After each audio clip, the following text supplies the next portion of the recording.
Today's scripture is John verses 1 through 11. John 8, verses 1 through 11. While Jesus went to the Mount of Olives early in the morning, he came again to the temple. All the people came to him, and he sat down and began to teach them. The scribes and the Pharisees brought a woman who had been caught in adultery, and, making her stand before all of them, they said to him, "Teacher, this woman was caught in the very act of committing adultery. Now in the law, Moses commanded us to stone such women. What do you say?"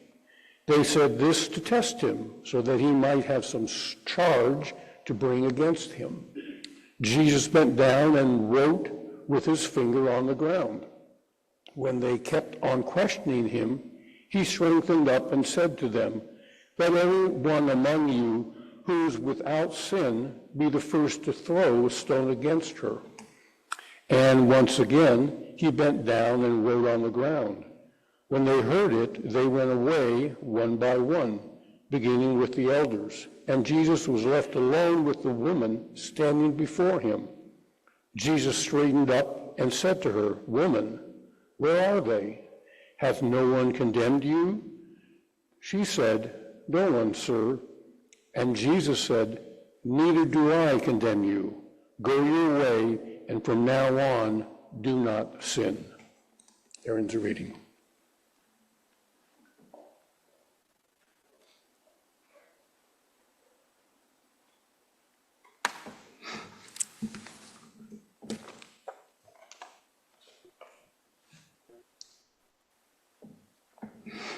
San Diego, right? All the way up. Jeez. Devoted San Bernardino, San Diego. We have people coming from everywhere today. This is great. Balances out how many of our people are traveling. We've spent the last few weeks talking about trauma. We've talked about the immediate physical, instinctual responses. We've talked about the emotional responses that happen afterwards. We've talked about how we wish our logic kicked in a little faster in a disaster, but that's not how it works. We've talked about our pain in relationships in the midst of trauma, and those supporting us or trying to, and how sometimes that becomes a trauma all itself. Last week we talked about the narratives that trauma leaves us grappling with, the good versus the bad people, us versus them, the stories of blame we tell to try to make sense of things, the stories of power we tell to justify the way we sometimes hurt others, justifying our own behaviors in weird ways. Today we're going to talk about a little bit happier things, right? Today we get a woman unfairly accused and sentenced to death. Better? This story is layered with trauma. We don't know the start of the story because the details are kind of sparse, and I think it's intentional. Notice there's no other person being accused of adultery. And I don't know about you all, but I've never heard of anyone accused of adultery by themselves. Usually takes at least one partner, right? So we start with the communal trauma. The experience of being a woman in this time and place, vulnerable, at the mercy of powerful men who had little accountability. The story's existence is a trauma. And then we get the immediate trauma of being dragged into public, humiliated and frightened, accused of a crime punishable by death. Then we get the spectacle. Not only did they take her outside the normal process and into this spectacle, they use her as a pawn to challenge Jesus. She already lacks agency, and now they're using her to their own ends. And in response to all of this, Jesus squats and writes in the sand. That's his initial response. Before he says a word, he squats, I assume, crisscross applesauce. And I don't know if he just uses his finger or if he grabs a stick, but he starts writing or drawing in the sand. Maybe he didn't want to listen to them. Maybe he thought if he ignored them, they would check themselves. What does he write? We'll come back to that. The crowd presses on in the story for a response to Jesus. They push him for an answer, which we already know how this goes. They push for an answer and Jesus embarrasses them, right? It's a narrative we see throughout Scripture. Jesus' response is very simple. Let the one without sin cast the first stone. This is not a metaphorical stone. This is a stoning. This is a death, a capital punishment, if you will, except there's no authority doing it. It's the community sentencing someone to death based on the old law and their interpretation of it.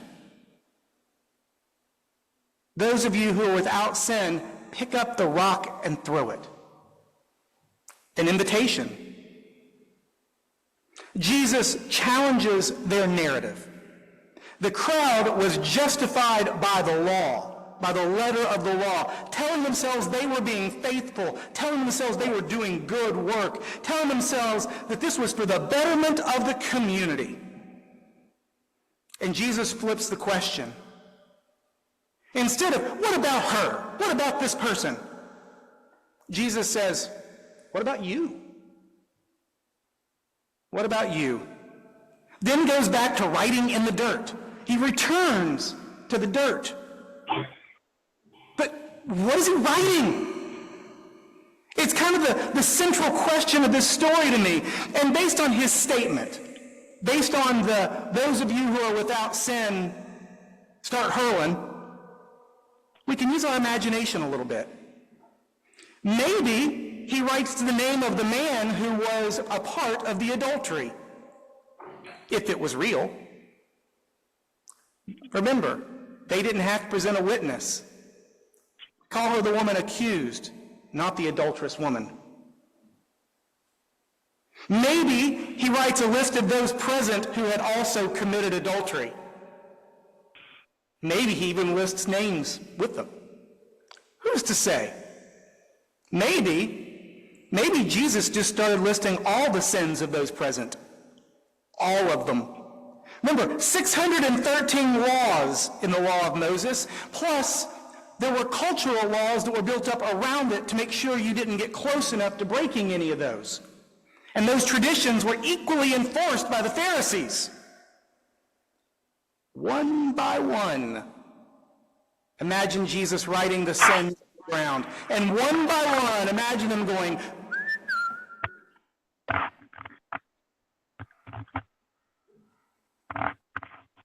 in case they had not understood his point. Maybe Jesus is making it more explicit. Hey, liar, who are you to judge? Hey, tax cheat, who are you to judge? Hey, neglectful husband, what are you doing here? Hey, price gouger, put down your rock. Hey, racist. Hey, sexist. Drop your stones and go home. One by one, they walk away. And Jesus says nothing as they go. He doesn't give them the old Ross Geller. He doesn't say, get out of here, you dirty sinners. He doesn't say, go and sin no more. He doesn't say, don't worry, we hate the sin, love the sinner. Jesus just writing in the dirt. As one at a time, they walk away. But he does turn to her, the victim. He turns to the victim in this story, not the sinner in the story, but the center of the story. The one who's been hurt, the one who's been traumatized by all of this. And says, where did they all go? Jesus turns the focus from the woman's pain to the absence of the accusers for her. From you have been piled on to there's no one piling anymore. You've been threatened till the threat is gone. Flipping questions can be a powerful act. Those who work with trauma understand that flipping the question is often the path out of a cycle of feeling like a victim. When we become one who has done harm, usually self-justified, we think whatever we did, at the time it seemed like the thing to do, but we get into cycles of justification. But flipping the question is often the path out of both of those to start moving towards healing. As our cycle of pain spins, we can get to that blame question, but if we can flip it from, why did they do this to me, to what happened to them that led to this? What a powerful change in perspective. Why me can become, why them? What happened to them? Why are they acting like this? When we are angered by life events, instead of, why did this happen to me? We can flip the question and ask, why did I think I was exempt from the bad stuff? If 1 in 100 people, if 1 in 10,000 people, if 1 in a million, if 1 in however many are going to have something happen to them, aren't I eventually going to be the one? Or is it always that person over there who deserves it? Nowhere in Scripture does it tell us being faithful is going to make things all perfect, that we're going to be exempt. Actually, if we read Scripture, it's always those who are faithful who are given the burden to carry. When we are self-righteous, we can flip the question from, why don't others act like I do? We can flip it to, why do others see the world differently than me? Now we're forced to go back and re-examine the story. We're forced to go back to those assumptions we've made, the assertions that we've cast on others, and really evaluate what is and is not real. To take the logic that's starting to come into our story, the emotions we feel, and put them together until we discover what's really at stake in our lives, till we really wrestle with the complexity of the issues around us. Sometimes we discover empathy for those we might have demonized. We discover pity for those who've hurt us. Sometimes we discover we were wrong and we apologize. Sometimes we remember that life's hard and messy for everyone. Flipping the question invites us to challenge our blame narrative and invites us to rehumanize ourselves and others. It invites us to rehumanize everyone. Now let me be clear, flipping the question does not excuse abusive behavior. It does not ignore the harm that's been done, but it allows us to start to see things from a different perspective. It helps us keep from becoming the source of our own pain. Our trauma narrative can keep us trapped in the hurt. Our trauma narrative can empower us to harm others. It can leave us stuck in a cycle of destructive emotions. It can destroy us from the inside out. But first, something has to change. Something has to shift. We have to be willing to see in new ways, to see others and see ourselves, to see as God sees. It's hard to do something new when you still feel as though you are the accused, when you still feel like you identify as sinful, when you let others dictate your identity as less than a beautiful child of God. We have to learn to flip the question even on ourselves and with God. Why did God let this happen to me? Turns into, how are we going to get through this, God? There's still a struggle, but we're not helpless or alone. We have to flip questions from what's wrong with me to what's wrong with us, with our culture, with our society. How have we gotten to this place? There's still pain, but we're not alone and we're not tragically unique that no one can understand. We have to flip the question from, why did God make me this way? And it can turn to, why do others care how God made me? Why are they so obsessed with it? What's going on with them? We have to learn to flip questions. Why are those people always like that? Turns into, what's this community's story? How did we get here? Why am I so broken? Why am I so broken? If we flip the question, it invites us to ask, what might I become? What might God do with all these pieces of me? That question really is at the heart of Easter. Jesus didn't die to wipe away our personal individual sins for today. Jesus died because the empire of the day feared its own people. Jesus died because people of faith justified their divisions and protected those with privilege.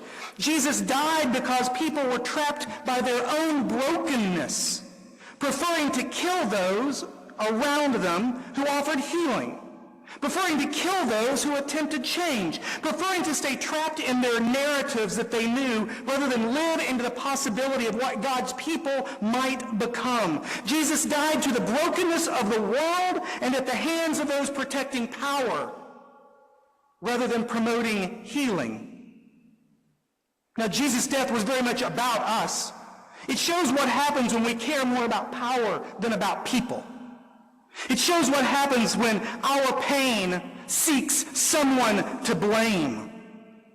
Jesus says in his own words, he came to fulfill the law, to do the things we could not, to live up to an expectation we couldn't meet, to fulfill a ritual tradition we had built as a way to relate to God that kept us forever distant from God, that had no way to win, and all it could do was serve as a way for us to divide, challenge, judge, subdue, and accuse one another.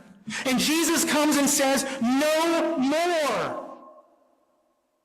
But instead of just simply writing our names in the sand, Jesus gives us a new narrative, invites us to flip the question, to imagine instead of blame, instead of asking, why, God, do you blame us, or why, people, are you so bad, to imagine what might we become? What new thing might grow from us? Jesus comes to give a new narrative, not about blame and shame, but one of hope, centered in the unconditional love of God that challenges every structure we have ever built. The question I often hear is, why is God so judgmental? Why is God so mean? But when we flip the question, it becomes, why are we so determined to ignore God's grace? Why are we so determined to live without love? Why are we so determined to call love weak or passive or easy when we know loving each other is one of the hardest things we do? Of course it takes an act, a God-sized act, to love the world, because we're determined to live without grace. We're determined to not accept the love we are given. And who benefits from that? Who benefits from that? I'll give you a hint. They're more concerned about accusations than solutions. They're more concerned about holiness than wholeness.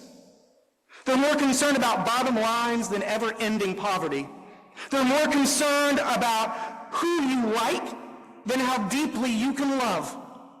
They're more concerned about what's being written about them than they are about us. Thus, when you write their names in the sand, they wander off. But let's be honest. Sometimes that's often us. It's often us. Who benefits? Who benefits from not living in love, from not claiming the grace around us? The reality is no one. We continually make choices. We continually speak for God in ways that only hurt us all. We say we're protecting our own heart, but what we're doing is wounding us all. We say we're being strong, but what we're doing is hurting everyone, including ourselves. If Lent is really a season for getting ready, if Lent is really a season of preparation, then we are called in this time to start flipping questions and start dreaming of what Easter might really bring.